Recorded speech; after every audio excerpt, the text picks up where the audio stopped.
Mga kapwa natin Pilipino, mga sangkay, bigla pong nagising dahil po sa pangyayari doon sa Spain at hanggang ngayon mga sangkay, tumataas po ang bilang ng mga nawalang tao mga sangkay.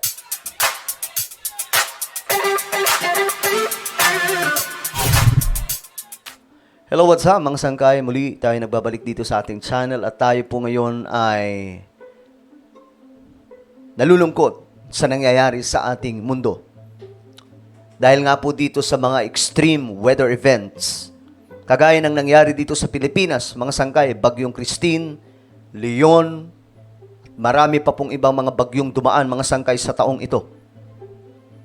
Ngayon, ang Spain ay naghihinagpis dahil po sa isang matinding storm na tumama sa kanila. Pag-uusapan po natin ito dahil may bagong update ngayon. Tumaas daw po yung bilang lalo ng mga nadali ng matinding weather event doon po sa Spain. Pag-usapan po natin ito mga sangkay, medyo nakakakilabot lang panuorin yung mga footage dahil nga po malala po talaga yung nangyari mga sangkay. Isipin nyo, mayamang bansa pero binaha ng malala. Bago tayo magsimula, pag-subscribe po muna yung ating YouTube channel. Ayan po mga sangkay, tayo po ay 1.3 million subscribers na. So, ilang tulog na lang, tayo na po ay makakarating sa 1.4 million subscribers. Kaya naman kung hindi ka pa po nakakapag-subscribe, click the subscribe down below, click the bell, and click all. Sa mga nanonood naman po sa Facebook, i-follow niyo po yung ating Facebook page. Sa mga nanonood pong Solid Sangkay, kung ikaw ay isang Solid Sangkay, mag-comment ka po sa ibaba ng hashtag Solid Sangkay kasama po ang inyong mga lokasyon o inyong mga lugar. Saan ka man ngayon, okay? Napakadali lamang po niya para magkakilala din po tayo. Alright, eto nga po guys, ang report. Umabot na daw po mga sangkay sa 158. Pero hindi ko alam kasi sa pagdaan ng mga oras, mga sangkay, tumataas pa po ito ng tumataas kasi marami pa rin po ang nawawala up to now. Nakita nyo mga sangkay yung nangyari? Grabe yung mga sasakyan, nagmistulang mga basura mga sangkay sa paligid ng Spain o mga kakalsadaan dahil nga po sa tindi ng gupit ng bagyong ito. Sino mag-aakala mga sangkay? Tingnan po natin. As Valencia's roofs are scoured by air, sniffer dogs today search for the many missing, feared dead, where the water has now retreated. So ito mga sangkay, naghahanap po sila. Hinahanap po nila yung mga tao doon na nawawala mga sangkay. Hinahanap po nila kung asan yung pinagkalagyan mga sangkay ng iba pa nila mga kamag-anak. So grabe po, ka-devastating talaga itong nangyari doon sa Spain. And hopefully, mga sangkay, magising na po ang marami sa ating mga kababayan na hindi po naiintindihan ito mga malalakas na pagtama ng mga bagyo. Na hindi lamang po talaga ito sa Pilipinas nangyayari, kundi sa buong mundo. So ngayon, mga sangkay, eto, tingnan po natin, isa sa video, kung papaano po nila ginawa, mga sangkay, ang rescue operation. Ayan, makikita nyo yung mga sasakyan, no? Grabe yung nangyari ito, mga sangkay, oh. Ayan, yan po yung actual footage nung time na malala po talaga yung baha. Ayan, marami, ganyan po ginagawa nila, mga sangkay, kung paano sila nagre-rescue kasi no choice na eh. Hindi na kaya mga sangkay by land. Kailangan na po talaga ng helicopter.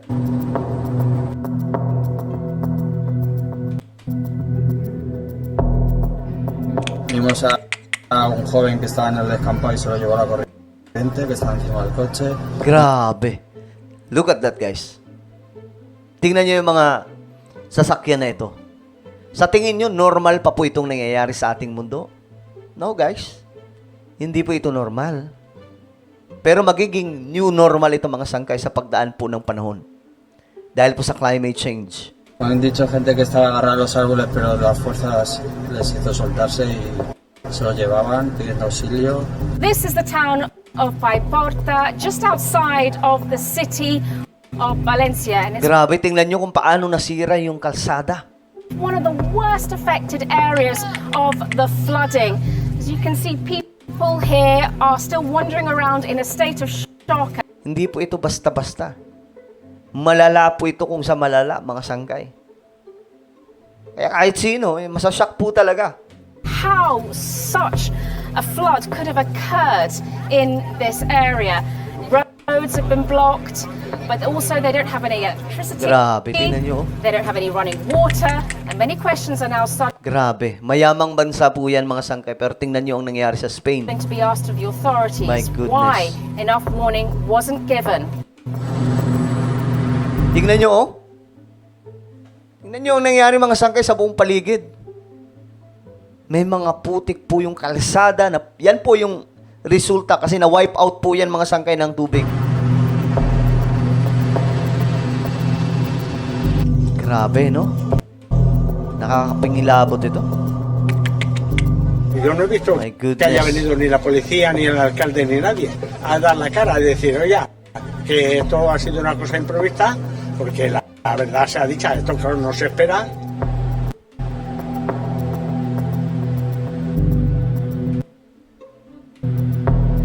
Ito, oh.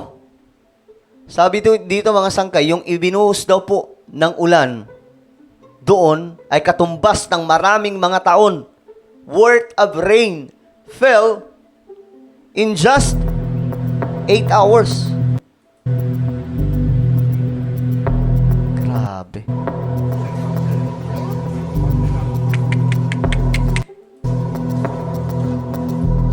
Ngayon, mga sangkay, ayon po sa mga eksperto tungkol po dito sa nangyari doon sa Spain, we're going to see more of these flash floods in the future. Mas marami pa daw pong mga pagbaha ang mararanasan na malala sa future. Bakit? Dahil po sa climate change. Ito daw po yung fingerprints ng climate change. Itong heavy at nakakatakot na pag-ulan at itong matinding pagbaha, mga sangkay, na dulot po ng climate change. Ang effect ng climate change ay matindi na po. At eto nga, mga Pilipino, bigla pong nagising, mga sangkay. Tingnan nyo to, mga Pinoy, biglang nagising. Hindi na po isinisi sa gobyerno ang mga kalamidad. Kasi dito, mga sangkay, sa Spain, wala pong nag-uusap about politics. Lahat sila tinitingnan ito bilang isang kalamidad na dulot po ng climate change. Ayan, sabi po ni Mark Jason, sa Spain nga na first world country, binabaha sa Pinas pa kaya na third world. Normal lang yan sa buong mundo dahil sa climate change. Diba? Marami po ang nakaka-realize ngayon, mga sangkay, na ang effect na ito ay dahil po sa climate change.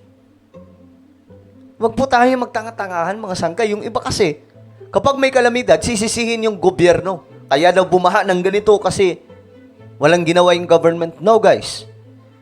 Tingnan nyo yung Spain. Punong-puno po yan ng mga flood control. Pero bakit nagkaganyan? Tingnan nyo, mga sangkay, kung gaano karaming mga sasakyan yan. Diba? Ang lala. O, sabi pa ng isa, see, this is the reason why di tayo dapat nagsisisihan sa mga sakuna tulad ng baha. Kahit saang bansa, pwede mangyari ang dilubyo. Kahit sa first world country pa, tulad ng Spain. Sabi naman ng isa dito, huwag po natin i-capitalize ang climate change. Dahil maraming magrarant na DDS dito sa comment section. Dapat po laging naka-blame kay President tuwing may ganitong sakuna. Miski pagputok ng volcano kay President pa rin. Ngayon, mga sangkay, nakikita po natin, nare-realize na ng mga tao, o nga no, climate change nga talaga to. Kasi, ayan po, tingnan nyo mga sangkay. Spain po yan. Mayamang bansa, pero tingnan nyo ang nangyari. Diba? Floods getting worse all over the world. #protect our planet. Sabi naman ng isang mga sangkay, tapos ang mga Pilipino, pag bumaha sa Pilipinas, ang sisi sa presidente. Around the world, nangyayari ang ganito dahil sa climate change. Tapos hanapin pa yung flood control. Mas dihamak na mas maunlad ang Spain kaysa sa atin. Tapos madaming flood control.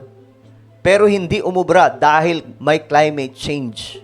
Diba? Climate change ang dahilan. So, gising po tayo, mga sangkay.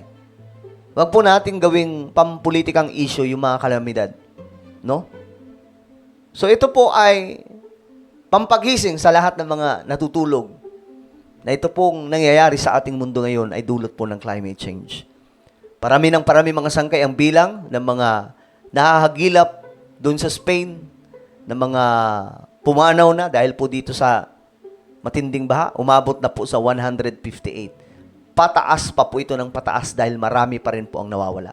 So ano po ang inyong opinion? Just comment down below. At meron po tayong isang YouTube channel. Ito po ay Sangkay Revelation. Dito magaganda po yung content na ina-upload po natin. Hanapin nyo po ito sa YouTube. Kapag nakita nyo na, i-click nyo po yung subscribe, i-click ang bell, at i-click nyo po yung all. Ako na po yung magpapaalam. Mag-iingat po ang lahat. God bless everyone.